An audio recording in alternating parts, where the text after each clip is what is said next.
नमस्कार दर्शक मित्रों, अब तक न्यूज में आपનું हार्दिक स्वागत है। आपनी સાથે હું આકાંક્ષા ગુંડલિયા। શરૂઆત કરીએ આજની મુખ્ય હેડલાઇન્સ થી।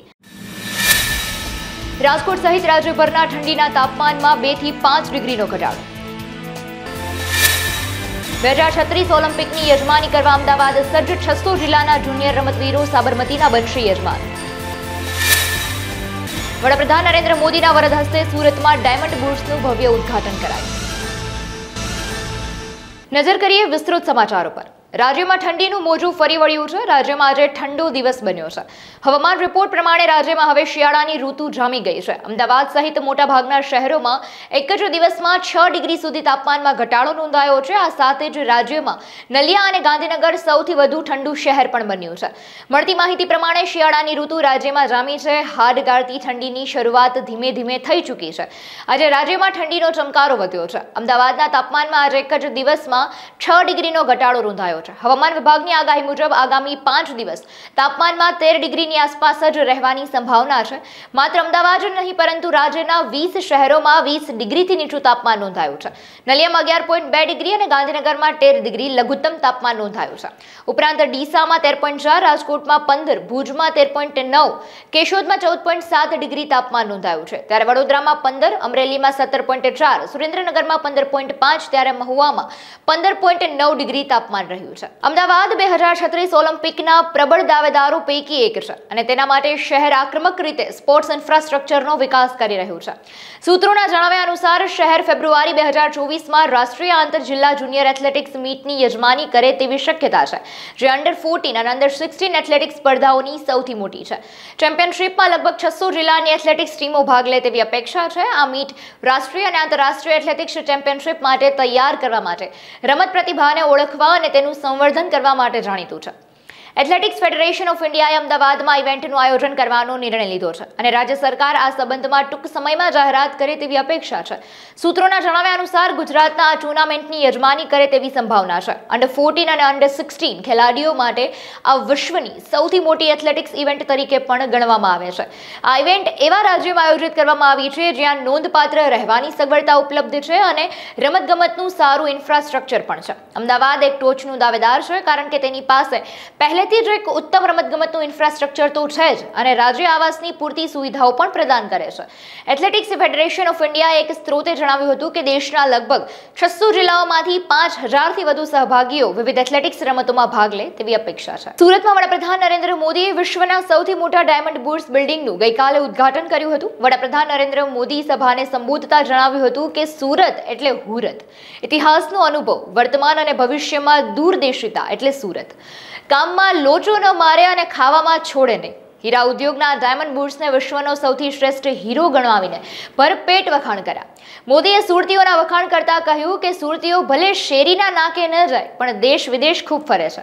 45 વર્ષ અગાઉ હું સાંભળતો જે લોકો સૌરાષ્ટ્રથી સુરત આવ્યા તે કહેતા કે 2 બાઇક અથડાય તોય અમારે સૌરાષ્ટ્રમાં તલવાર નીકળે, પરંતુ અહીં સુરતમાં તારી પણ ભૂલ ને મારી પણ ભૂલ એમ કહીને સમાધાન થાય છે। આ તકે મુખ્યમંત્રી ભૂપેન્દ્ર પટેલ સહિત પદાધિકારીઓ પણ ખાસ ઉપસ્થિત રહ્યા હતા। હુરત એટલે હુરત, સુરત પાસે ઇતિહાસનો અનુભવ, વર્તમાનમાં રફતાર અને ભવિષ્યની દૂરંદેશી, એનું નામ સુરત। અને અમારું હુરત એવું કે કામમાં લોચો મારે નહીં અને ખાવામાં લોચો છોડે નહીં।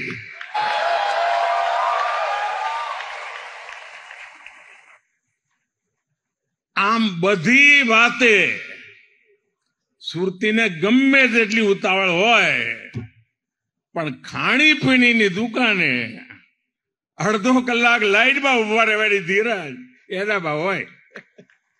હૃદયના ઉમળકાથી સ્વાગત અને અભિનંદન કરું છું। વિકાસની રાજનીતિ શું કહેવાય અને વિકાસ કેવો હોય એની દેશવાસીઓના ગુજરાતના પનોતા પુત્ર શ્રી નરેન્દ્રભાઈ અનુભૂતિ કરાવી છે। અત્યાર સુધી મોદી હે તો મુમકિન હે એમ કહેવાતું હવે વિકાસની ગેરંટી એટલે મોદીજી એવો વિશ્વાસ એવો વિશ્વાસ દેશભરના લોકોમાં પાકો થઈ ગયો છે. વિકસિત ભારત 2047ના સંકલ્પ સાથે વડાપ્રધાન શ્રી નરેન્દ્રભાઈએ દેશમાં વિકાસનો નવો ઇતિહાસ રચ્યો છે.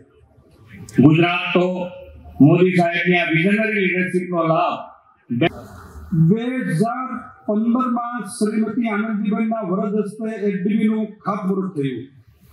ડિસેમ્બર 2017 થી સૌથી મોટા ઓફિસ બિલ્ડિંગનું બાંધકામ શરૂ થયું.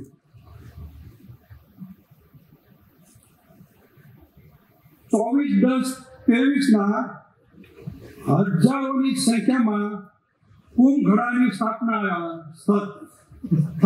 કરવામાં આવી, જેની ગ્રીનિશ બુકમાં સ્થાન આપવામાં આવેલું છે.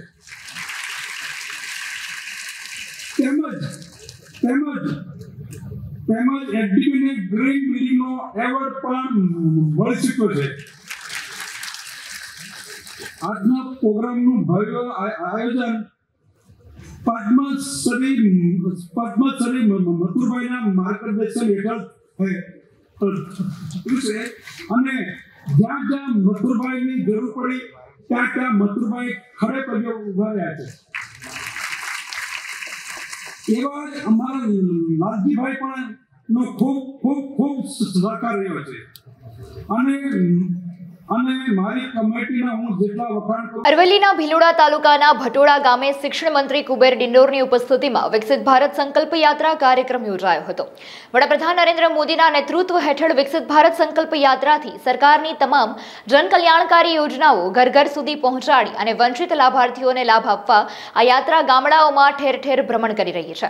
આ પ્રસંગે મંત્રી કુબેર ડિંડોર, સંગઠનના હોદ્દેદારો, જિલ્લા કલેક્ટર પ્રશિસ્ત પારીખ સહિત જિલ્લા વહીવટીતંત્રના અધિકારીઓ, આગેવાનો અને લાભાર્થીઓ સહિત ગ્રામજનો મોટી સંખ્યામાં ઉપસ્થિત રહ્યા હતા. પાટણ જિલ્લાના તમામ તાલુકામાં વિકસિત ભારત સંકલ્પ યાત્રા અન્વયે બહોળા જનપ્રતિસાદ સાથે વિવિધ કાર્યક્રમો યોજાયા હતા, જેમાં સરસ્વતી તાલુકાના મેસર ગામે વિકસિત ભારત સંકલ્પ યાત્રા અંતર્ગત કેબિનેટ મંત્રી બળવંતસિંહ રાજપૂતની વિશેષ ઉપસ્થિતિ રહી હતી. આ કાર્યક્રમમાં બહોળી સંખ્યામાં ગ્રામજનો એકઠા થયા હતા અને આ પ્રસંગે યાત્રાનું રથનું આગમન થતાં જ ગ્રામજનો અને ઉપસ્થિત મહાનુભાવોએ યાત્રાનું ભવ્ય સ્વાગત કર્યું હતું. આ ઉપરાંત મંત્રીના વરદ હસ્તે લાભાર્થીઓને સરકારની વિવિધ કલ્યાણકારી યોજનાઓના લાભો, સહાય હુકમપત્રનું વિતરણ કરવામાં આવ્યું હતું. ગ્રામજનોએ રથના માધ્યમથી વિકાસની ઝાંખી રજૂ કરતી ફિલ્મ પણ નિહાળી હતી. આ કાર્યક્રમમાં દશરથજી ઠાકોર, નટુભાઈ જોશી, ઈશ્વરભાઈ જોશી તેમજ અન્ય આગેવાનો ઉપસ્થિત રહ્યા હતા. આદરણીય પ્રધાનમંત્રી નરેન્દ્રભાઈ મોદી સાહેબની મોદી સરકારની ગેરંટી મારી ગાડી કેસર મુકામે આવી છે. અહીંયા આગળ બધા અધિકારી બધા લોકો ઉપસ્થિત થઈને ગામની અંદર તમામ પ્રકારના લાભાર્થી અને ગામના તમામ આગેવાનો પણ ઉપસ્થિત છે. મને એક વાતનો આનંદ એ છે કે ગામમાં કેન્દ્ર સરકારની જે 17 યોજના પૈકી 7 યોજના 100% પૂર્ણ કરી છે. ખરેખર મેસર ગામના લોકોને ખૂબ દિલથી અભિનંદન આપું છું, અધિકારીઓ, પદાધિકારીઓને. અને આવનાર સમયમાં બાકીની જે કેન્દ્ર સરકારની યોજનાઓ છે, રાજ્ય સરકારની જે યોજનાઓ છે, ઝડપી પૂર્ણ કરવાનો આજે સંકલ્પ લીધો છે. નક્કી કર્યું છે કે આજ 7 સુધીમાં કોઈ પણ લાભાર્થી સરકારનો લાભ વગર વંચિત ના રહી જાય એ બાબતની અદ્ભુત વ્યવસ્થા અધિકારી, પદાધિકારી અને સામાજિક આગેવાનોએ કરી છે. મને ખાતરી છે કે 7 સુધીમાં ચોક્કસ પૂર્ણ થઈ જશે. લોકોએ આદરણીય પ્રધાનમંત્રી નરેન્દ્રભાઈ મોદી સાહેબને ખૂબ આશીર્વાદ આપ્યા છે. આશીર્વાદ એટલા માટે આપ્યા છે કે અમે પ્રત્યક્ષ રીતે જોયું પોતાની કહાનીમાં એમને જે અનુભવો થયા, જે લાભ થયા એ બાબતે એમને જાહેરમાં આદરણીય પ્રધાનમંત્રી મોદી સાહેબે એમ કીધું છે કે આવનાર 2024માં પણ આ પ્રધાનમંત્રી ફરીથી બનો એવા આશીર્વાદ સાથે આ દેશનું જે મહાસત્તા બનાવવાનું આપણું 2047નું સપનું છે એ પૂર્ણ થાય એવી વાતો લોકોએ કરી છે. ખરેખર અદ્ભુત આનંદ છે કે આ કાર્યક્રમ જે સરકારે ઉઠાવ્યો છે એ છેવાડાના માનવી સુધી પહોંચે છે. રાજકોટમાં મોદી સ્કૂલની સિલ્વર જ્યુબલી પૂર્ણ થતા હેમુગઢવી હોલ ખાતે 25મા વર્ષગાંઠની ઉજવણી કરી હતી. આ તકે સર્વેએ અભ્યાસક્રમને આગળ વધારવાની શુભેચ્છા આપી હતી. 1999માં શરૂ થયેલી સ્કૂલમાંથી અભ્યાસ કરી અનેક વિદ્યાર્થીઓએ સિદ્ધિ મેળવી. કોરોના સમય અને લોકડાઉન સમયમાં ઓનલાઈન અભ્યાસના લીધે જે વિદ્યાર્થીઓ પાછળ રહ્યા તેને તૈયાર કરવા અમારા પૂરતા પ્રયત્નો છે. આ વર્ષ દરમિયાન જે કોઈ અધૂરું રહ્યું છે તે બાળકોને ફરી સમજાવીને સરપ્રાઇઝ ટેસ્ટ પણ યોજવામાં આવશે. પરિવર્તન એ શાશ્વત છે. એના એ થીમ ઉપર આખો પ્રોગ્રામ અત્યારે મોદી સ્કૂલનો પ્રોગ્રામ ચાલી રહ્યો છે. મોદી સ્કૂલ 25મા વર્ષમાં પ્રવેશી રહી છે ત્યારે ખાસ કરીને વિદ્યાર્થીઓને એજ્યુકેશનની સાથે એનું હેલ્થ અને એનું મેન્ટલ સ્ટેટસ ફિઝિકલી અને મેન્ટલી ફિટ રહે એ દિશાની અંદર જે અમારા પ્રયત્ન છે એના ભાગરૂપે આજનો આ પ્રોગ્રામ છે. અને ખાસ કરીને અમારે આજના દિવસે જો અમારે એક સંદેશ આપવાનો હોય તો એ કેવું જોઈએ કે અત્યારે કેવું થાય છે કે બાળકો અને પેરેન્ટ્સ એ બંને અલગ અલગ પડતા જાય છે, ડિટેચમેન્ટ વધતું જાય છે. તો એટેચમેન્ટ વધારવા માટે જ્યારે બાળકો ઘરમાં હોય ત્યારે આપણે પેરેન્ટ્સ તરીકે મોબાઈલનો યુઝ ના કરીએ, એની સાથે એટેચ રહી, એની સાથે વાતો કરીએ, રમીએ, સ્ટોરી કરીએ, બહાર લઈ જઈએ. અઠવાડિયે એટલીસ્ટ એકવાર તો જે 2-3 કલાક કે 4-5 કલાક બધાએ સાથે બહાર જવું જોઈએ. પોતાના ફેમિલી મેમ્બર્સની સાથે આજુબાજુમાં જે કંઈ રિલેટિવ્સ હોય એને ત્યાં કે પાડોશીને ત્યાં બધા સાથે જઈ, ફરવા સાથે જઈ, ખરીદી કરવા સાથે લઈ જાય તો એટેચમેન્ટ વધશે. અને બાળકોને પણ ખાસ કરીને 12th સ્ટાન્ડર્ડ સુધી મોબાઈલ આપવાનું ન જ થાય તો એ બાળકના હિતમાં ઘણું બધું છે. નહીંતર અત્યારથી કેવું થાય છે કે નાની નાની ઉંમરમાં જ જાતનું બધું જોવાને કારણે એટલું બધું ખોટું પ્રોગ્રામિંગ મગજમાં થઈ જાય છે અને પછી આપણે એવું ઈચ્છીએ કે બાળક કેમ આવું થયું, કેવો આવો નાગરિક કેમ બન્યો, સારો નાગરિક કેમ ન બન્યો. તો એનું કારણ ક્યાંક આપણા જ પેરેન્ટ્સ તરીકે આપણે જ ક્યાંક રિસ્પોન્સિબલ હોઈએ છીએ. તો આ દિશાની અંદર સંદેશ આપવા માટેનો આજનો આ પ્રોગ્રામ છે. હા, એટલે કોરોના વખતે કેવું થયું કે ઓનલાઈન એજ્યુકેશન આપવાનો બધી સ્કૂલોએ પ્રયત્ન કર્યો, પેરેન્ટ્સનો પણ એમાં સારો સહકાર રહ્યો, વિદ્યાર્થીઓ પણ ભણ્યા, પણ અમુક પ્રમાણમાં થયું. પણ એક એવું બન્યું કે ત્યારે મોબાઈલ વાપરવાનું ફરજિયાત બન્યું. તો એને કારણે એવું બન્યું છે કે વિદ્યાર્થીઓને મોબાઈલની એક આદત પડતી ગઈ છે અને એ બહુ અત્યારે નડે છે. એટલે અત્યારે વિદ્યાર્થીઓને કેમ મોબાઈલમાંથી બહાર કાઢવા અને મુખ્ય ધારાની અંદર કેમ લઈ આવવા એક ચેલેન્જ છે. આપણી સ્કૂલની અંદર આપણે એવું કર્યું છે કે જે કંઈ અલગ અલગ સબ્જેક્ટમાં થોડા ઘણા પાછળ રહી ગયા હોય તો એના માટે બ્રિજ કોર્સ કરાવ્યો અને હજી એના ઉપર અમારું વર્ક ચાલે છે કે આ વર્ષની અંદર એ વિદ્યાર્થીઓ કોઈ પણ સબ્જેક્ટમાં નબળા ન રહી જાય, કારણ કે જો બેઝ નબળો હશે તો આગળ ઉપર એને મુશ્કેલી પડી શકે. કેશોદ ગાદોઈ ટોલ નાકા દ્વારા ટોલ ટેક્સમાં જંગી વધારો કરી ઉઘાડી લૂંટ ચલાવાતી હોવાના વેપારીઓ અને વિપક્ષો દ્વારા આક્ષેપો લગાવવામાં આવ્યા હતા. આ મુદ્દે કેશોદ 4 ચોક નજીક વેપારીઓ, આમ આદમી પાર્ટી અને કોંગ્રેસ દ્વારા અનિશ્ચિત મુદ્દત માટે આંદોલન ચલાવવામાં આવી રહ્યું છે, જેને ગતરોજ 5મા દિવસે કોંગ્રેસ પ્રદેશ ઉપાધ્યક્ષ હીરાભાઈ જોટવા અને કાર્યકરોએ ઉપવાસ છાવણીની મુલાકાત લીધી હતી. હીરાભાઈ જોટવાએ વાહન ચાલક એક વખત આરટીઓ આજીવન ટેક્સ ચૂકવી દે પછી તેની પાસેથી અન્ય ટેક્સ ઉઘરાવી શકાતો નથી જેવા આક્ષેપો ભાજપ સરકાર પર લગાવ્યા હતા. આંદોલનને લોકસભા ચૂંટણીની આચાર સંહિતા સુધી ચાલુ રાખવાનો નિર્ણય કરાયો હતો. હીરાભાઈ જોટવા, ઉપપ્રમુખ ગુજરાત પ્રદેશ કોંગ્રેસ, આજ રોજ કેશોદ મુકામે ચાલતા ગાદોઈ ટોલ નાકા વિરુદ્ધ લડત સમિતિને મારો ટેકો જાહેર કરવા માટે હું આવ્યો છું. ત્યારે ખાસ કરીને નેશનલ હાઈવે અને કેન્દ્ર સરકાર કાર પાસિંગમાં તો જ્યારે કાર પાસિંગ કરાવવા જાય છે ત્યારે એ એમના તમામ પ્રકારના ટેક્સ લઈ લે પછી ફરી વખત ટોલ ઉઘરાવો એ ઉઘાડી લૂંટ છે એ ન થવું જોઈએ. બીજો નંબર, સામાન્ય રીતે કોઈ પણ રોડ, આ જેતપુર સોમનાથ રોડ છે એ 127 કિલોમીટર ક્લિયર કર્યા પછી ટોલ નાકું શરૂ કરવું જોઈએ. એટલા વર્ષો પછી આજે પણ જૂનાગઢનો બાયપાસ નથી થયો, ઓજતનો બ્રિજ નથી થયો અને બ્રિજ ઉપર પણ દર મહિને એક એક્સિડન્ટ થવાથી એક જાન ગુમાવાય છે. એમની કોઈ સરકારને દરકાર નથી. એક બીજી વિસંગતતા એ છે કે ગાદોઈ ટોલ નાકા અને ગુજરાતના અને દેશના અન્ય ટોલ નાકામાં 20 કિલોમીટરની ત્રિજ્યામાં જે ફ્રી હોય એ લાભ એમને નથી મળતો.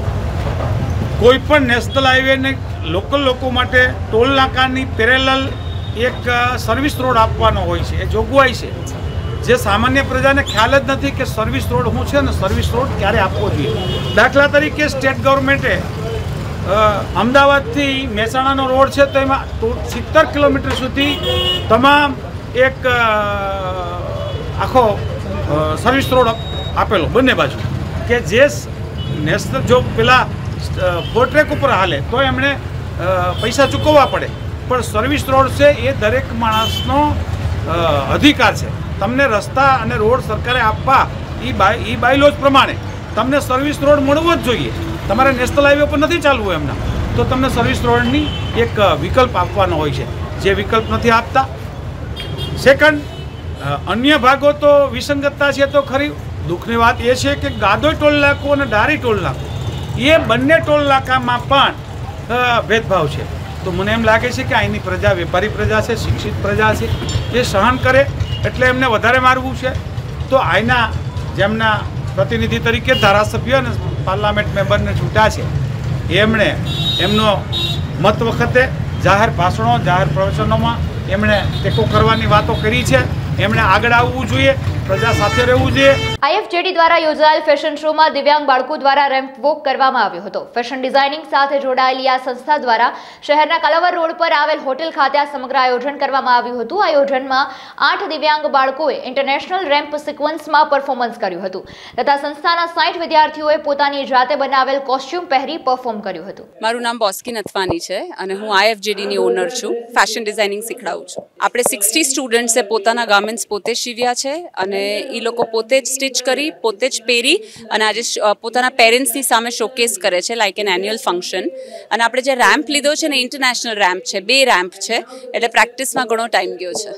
એ રાજકોટથી ઘણા છે, ઘણા મોરબી, જૂનાગઢ, જામનગર, ભાવનગર, ઘણા સાઈડ આજુબાજુના સ્ટેટ્સમાંથી બી આવે છે. આપણે એ લોકોને ડિઝાઇનિંગ શીખડાવીએ છીએ, સ્ટિચિંગ શીખડાવીએ છીએ અને આ વખતે નવીન એ છે કે આપણા સ્પેશિયલી એબલ્ડ જે લોકો નથી કંઈ સમજી શકતા એ લોકોનો વોક છે અને સાવ 6 વર્ષના કિડ્સને અમે લોકોએ વ્હાઇટ બ્રાઇડ બનાવી છે. તો એ લોકોનો વોક છે, એ જોવાની ખૂબ મજા આવશે. આપણે દિવ્યાંગ 8 બાળકો છે. અમે 15 દિવસથી એ લોકોને ટીચ કરીએ છીએ. એ લોકોમાં ચેલેન્જીસ એ આવે છે કે રોજ ભૂલી જાય, એટલે આપણે રોજ એમ જ જાણે કે આપણો પહેલો દિવસ છે. આઈએફજેડી 12 વર્ષથી છે અહીંયા અને મારે 12 વર્ષથી સ્ટુડન્ટ્સ આવી રીતે પાર્ટિસિપેટ કરે છે. મોડલ્સને, સ્ટુડન્ટ્સને કે જેની પાસે સ્પેન્ડિંગ કેપેસિટી છે એ લોકો તો પાર્ટ લઈ જ લેતા હોય છે. But the only thing is કે જે લોકો પાર્ટ નથી લઈ શકતા એને ચાન્સ આપવો ઇટ્સ વેરી ઇમ્પોર્ટન્ટ. ફેશન તો જો લગ્ન પ્રસંગમાં આપણે કપડાં તો જોઈએ છે અને લોકો કપડામાં સ્પેન્ડ બી બહુ કરે છે, પણ સમટાઈમ્સ અમને એવું લાગે કે બહુ મોંઘા ગાર્મેન્ટ્સ લઈ લે છે જે ડિઝાઇનર નથી હોતા. પોતે કરે તો ઘણા ચીપ બી પડે અને ઘણા ક્રિએટિવ બી પડે. ગણાત્રા જાગૃતિ સરાઝાના પાર્ટી લોનમાં આઈએફજેડી ઇન્સ્ટિટ્યૂટ દ્વારા ફેશન શોનું આયોજન કરવામાં આવ્યું છે અને એમના મેઇન ઓર્ગેનાઇઝર છે બોસ્કી નથવાણી અને એ લોકોએ નોર્મલ રાઉન્ડની સાથે અમને લોકોને એક બહુ સરસ તક આપી છે. સેતુ ફાઉન્ડેશન નામની અમારી સંસ્થા છે, દિવ્યાંગ બાળકો માટે સંસ્થા કામ કરે છે. એટલે નોર્મલ લોકોના ફેશન શોના રાઉન્ડની સાથે દિવ્યાંગ બાળકોનો પણ એક સ્પેશિયલ રાઉન્ડ રાખવામાં આવ્યો છે. એટલે આ રાઉન્ડમાં 8 બાળકોએ ભાગ લીધો છે. 4 છોકરીઓ છે અને 4 છોકરાઓ છે. મેઇન તો એ જ છે કે આ બાળકોને કોઈ દિવસ આવો મોકો ન મળે. એટલે જ્યારે બોસ્કી મેમે અમને આ ઓફર આપીને થોડી વાત કરી, એટલે બાળકો આટલું બધું નહોતા સમજતા. અહીંયા આવીને એમને ઘણું એવું થયું, પણ ત્યારે પણ એમની સાથે એમણે મિક્સ થવા માટે જે વાતો કરી તો બાળકોને ખૂબ ઉત્સાહ આવી ગયો કે ના, આટલા સરસ અમને કપડાં પહેરવા મળશે, આટલું સરસ અમને મ્યુઝિક ઉપર ચાલવા મળશે. એટલે બાળકો ખૂબ ખુશ છે. એટલે એ લોકો એવું છે કે આ બાળકો માટે જે ડ્રેસ ડિઝાઇન કરવામાં આવ્યું છે ને એ લોકોની ઇન્સ્ટિટ્યૂટ દ્વારા કરવામાં આવ્યું છે અને એ ક્લોથ્સની પ્રાઇઝ જ ઘણી બધી છે, કારણ કે બનારસ થીમ ઉપર આખું બનાવવામાં આવ્યું છે. એટલે એ જે બાળકોને અત્યારે ડ્રેસિંગ પહેરાવવામાં આવ્યું છે ને એ બાળકોને આપી દેવામાં આવશે. એ લોકોમાં તો ખૂબ ઉત્સાહ છે. જ્યારથી અમે લોકોએ આ વસ્તુ જાહેર કરી ત્યારથી જ એ લોકો ખૂબ ખુશ થયા કે અમને લોકોને તો કદાચ લાઈફમાં અમે ક્યારેય નહોતું વિચાર્યું કે અમને લોકોને આટલો સરસ ચાન્સ અમારા બાળકોને મળશે. એટલે મા બાપ ખૂબ ખુશ છે. અમે મેઇન એ જ કહેવા માંગીએ છીએ કે આજે ફેશન શો સુધીની મેટરમાં જો બોસ્કી મેમ આટલું સરસ અમને લોકોને એક તક આપતા હોય તો સમાજમાં આવી તો ઘણી નાની નાની તકો કે જેમાં બાળકોને આ સમાજનો એક ભાગ ગણીને એ લોકોને પણ આવી નોર્મલ લોકો સાથે તક આપવામાં આવે ને તો બાળકોનો ઉત્સાહ ઘણો બધો વધી જાય અને સમાજમાં એક ઘણી બધી અવેરનેસ આવી જાય. લોભ લાલચની આડમાં મહિલા પર દુષ્કર્મ આચરવાની ઘટનામાં દિન પ્રતિદિન વધારો થઈ રહ્યો છે, ત્યારે આવો જ એક બનાવ કેશોદના મેસવાણ ગામે સામે આવ્યો. મેસવાણ ગામમાં તાંત્રિક વિધિના નામે રૂપિયાની લાલચ આપી ભુવાજી નામના શખ્સ દ્વારા કેટરસનું કામ કરતી મહિલા પર દુષ્કર્મ આચરવામાં આવ્યું. પોલીસે મુખ્ય આરોપી ભુવાજી સહિત મદદગારી કરનાર 5 શખ્સો વિરુદ્ધ છેડતી, દુષ્કર્મ અને એટ્રોસિટી સહિતની ફરિયાદ નોંધી ધોરણસરની કાર્યવાહી હાથ ધરી છે. પોલીસ તપાસમાં વધુ આરોપીઓના નામ સામે આવે તેવી સંભાવના વ્યક્ત કરી હતી. 952 આઈપીસી પહેલાનું 354 1 376 526 120B તથા એટ્રોસિટી 3 RS તથા 325 મુજબનો ગુનો રજીસ્ટર બુક બનારે કરાવ્યો હતો. તેના આરોપીઓ આજરોજ અટક કરવામાં આવે છે, જેમાં મુખ્ય આરોપી ભીખુભાઈ ઉર્ફે સાગર ધીરુભાઈ બચુભાઈ બગથરિયા છે, વાણંદ છે જાતે, તેમજ ફેજલ ઉર્ફે નવાબ યુનિસભાઈ પરમાર તથા વિજયભાઈ બાબુભાઈ વાઘેલા તથા નારાયણભાઈ સામંતભાઈ બોટખત્રિયા તેમજ સિકંદરભાઈ અલીભાઈ દેખૈયા આ લોકોને આ કામે કાયદેસરની કાર્યવાહી કરવા માટે ધરપકડ કરવામાં આવેલ છે. તેમના વિરુદ્ધ તપાસ કરતા પુરાવા પડતા હોય એટલે આગળની તપાસ પણ અમે ચાલુ રાખેલી છે. ડિપાર્ટમેન્ટલી દ્વારા સર આગળ રિમાન્ડ માંગવામાં આવશે કે આવા જે લોકો કોઈને ઘોડવ્યા હોય અથવા કોઈ ફરિયાદ કરવામાં ડરતા હોય તો એના માટે અમે પૂછપરછ ચાલુ કરીશું અને નામદાર કોર્ટમાંથી વધુ રિમાન્ડ મેળવવાની પણ તજવીજ કરીશું. ગીર સોમનાથ જિલ્લા વિકાસ અધિકારી રવિન્દ્ર ખતાલેના અધ્યક્ષ સ્થાને ઇણાજ ખાતે કલેક્ટર કચેરી સભાખંડમાં જિલ્લા સંકલન અને ફરિયાદ સમિતિની બેઠક યોજાઈ હતી. આ બેઠકમાં ધારાસભ્ય પ્રદ્યુમનભાઈ વાજા ઉપસ્થિત રહ્યા. જિલ્લા સંકલન અને ફરિયાદ સમિતિની બેઠકમાં જનપ્રતિનિધિઓ દ્વારા સરકારી જમીનમાં દબાણો દૂર કરવા, જમીન માપણી અંગેની કામગીરી, ખેતીવાડી વિભાગના પ્રશ્નો, રોડ રસ્તાના પ્રશ્નો, પંચાયત અને સિંચાઈ વિભાગના પ્રશ્નો સહિતના મુદ્દાઓ બાબતે વિસ્તૃત ચર્ચાઓ કરવામાં આવી હતી. જસદણ ખાતે ₹35 લાખથી વધુના ખર્ચે વિવિધ વિકાસ કાર્યોનો શુભારંભ મંત્રી કુંવરજીભાઈ બાવળિયાના વરદ હસ્તે કરવામાં આવ્યો હતો. જિલેશ્વર પાર્કનું નવીનીકરણ અને જૂના બસ સ્ટેન્ડની જગ્યાએ નવા બસ સ્ટેન્ડનું નિર્માણ કરાશે. આ ઉપરાંત તબક્કાવાર વિકાસ કાર્યો દ્વારા જસદણ નગરની તસવીર બદલવા માટે સરકાર હર હંમેશ તત્પર રહેશે. જસદણ શહેરમાં રાજાશાહી વખતથી રાજા પરિવારમાંથી જે તે વખતે જિલેશ્વર પાર્ક લોકોને સુખાકારી માટે, ફરવા માટે અને વૃદ્ધ હોય એમના માટેનું એક ફરવાનું અને બાળકોને રમવાનું એક સરસ મજાનું ગાર્ડન હતો. કાળક્રમે આ ગાર્ડનની અંદર ધીમે ધીમે જે સુવિધાઓ હતી એ ઘટતી ગઈ.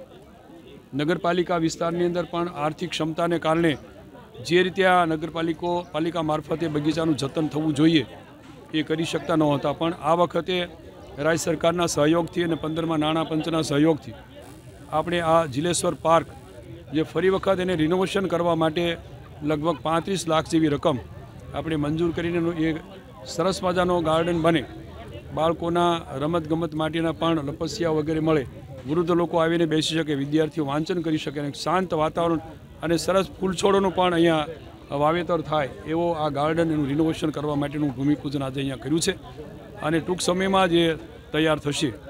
એ જ રીતે ધારાસભ્યની ગ્રાન્ટમાંથી જૂના બસ સ્ટેન્ડે પણ એક નવું બસ સ્ટેન્ડ એનું પણ આજે 5 લાખના ખર્ચે આજે તૈયાર કરવા માટેનું એનું ભૂમિપૂજન કરવાના છીએ.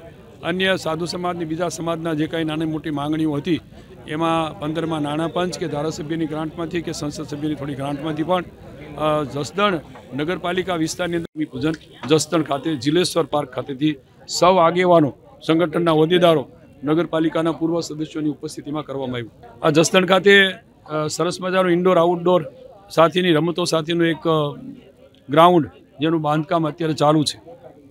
રાજ્ય સરકારના સહયોગથી આ રમતગમતનું મેદાન એક નમૂનેદાર બને અને એની સાથે એની બાજુમાં જ જગ્યા ખુલ્લી છે, ત્યાં ક્રિકેટનું મેદાન પણ મળે એ માટે આમ તો રેવન્યુ વિભાગમાંથી આપણને મંજૂરી મળી છે, રાજ્ય સરકારે પણ હા પાડી છે અને રેગ્યુલર આ રમતગમત માટેનું ક્રિકેટનું મેદાન આપણને અલગથી મળે એ માટે પણ રાજ્ય સરકારમાંથી આપણે અલગથી વ્યવસ્થા કરાવી લઈશું. ગીર સોમનાથમાં અખિલ ભારતીય પત્રકાર સુરક્ષા સમિતિ ભારત દ્વારા પત્રકારનું સ્નેહ મિલન કાર્યક્રમ યોજાયો હતો, જે સર્કિટ હાઉસ, રાજેન્દ્ર ભુવન રોડ, વેરાવળ આપણા રાષ્ટ્રીય અધ્યક્ષ શ્રીમાન જગનેશભાઈ કાલાવડિયાના અધ્યક્ષ સ્થાને ગીર સોમનાથ જિલ્લાના પત્રકારનું સ્નેહ મિલન રાખવામાં આવેલું હતું, જેમાં સર્વ પત્રકાર મિત્રોએ ઉપસ્થિત રહેવા ભાવભર્યું નિમંત્રણ પાઠવવામાં આવ્યું હતું. જામનગર સહિત રાજ્યભરમાં લગ્નસરાની સિઝન પૂર બહારમાં ચાલી રહી છે, ત્યારે હાલારના આંગણે બિઝનેસમેનના પુત્ર લગ્ન જોરશોરથી યોજાયા હતા, જેમાં ભાવનગરથી વરરાજાની વેલ હેલિકોપ્ટરમાં જામનગર આવી પહોંચતા લોકો કુતૂહલવશ ટોળે વળ્યા હતા. સમય સાથે બદલાતી પરંપરા સાથે સંસ્કૃતિનો સુભગ સમન્વય જોવા મળ્યો હતો. લોકોએ હેલિકોપ્ટર સાથે સેલ્ફી લેવા પડાપડી કરી હતી. છત્રસિંહજી ચુડાસમાના પુત્ર કરણસિંહજીના લગ્ન પ્રસંગમાં બદલાતા સમય અને પરંપરાઓની વચ્ચે પણ સંસ્કૃતિનો સુભગ સમન્વય જોવા મળ્યો હતો. આ વિશાળ પ્રસંગે ચુડાસમા પરિવારના આંગણે જૂની કારોનું કલેક્શન રાખવામાં આવ્યું હતું. જામનગરમાં રજવાડી ઠાઠમાઠ સાથે વેલ આગમન થયું હતું. હાલારના આંગણે જામનગરના બિઝનેસમેનના પુત્રના લગ્નમાં જોવા માટે મોટી સંખ્યામાં લોકો પણ ઉમટી પડ્યા હતા. મારી પાસે જે સંદીપ નેપિયર છે 1958ની જે બ્રિટન કાર છે, જે રશિયન કાર છે, જે હિન્દુસ્તાનમાં ફક્ત 2 કાર છે, એક મારી પાસે છે, કિડબાસ્ટર મારી પાસે છે. અને છેલ્લે 2023માં જાન્યુઆરીમાં બરોડાની અંદર ગાયકવાડ ફેમિલીની ખેલીથી પાર્કિંગ અને ઓરિજિનલ ગાયકવાડ ફેમિલી બીજી મારી પાસે બેલર ગાડી છે, બીજી મોરિસ છે, સંદીપ રેડિયર છે, કેડિલેક છે, બોસ મોબાઈલ છે, એ 7-8 ગાડીઓ મારી પાસે. હાલ સમાચારોમાં બસ આટલું. ફરી મળીશું નવા સમાચારો સાથે. ત્યાં સુધી નમસ્કાર.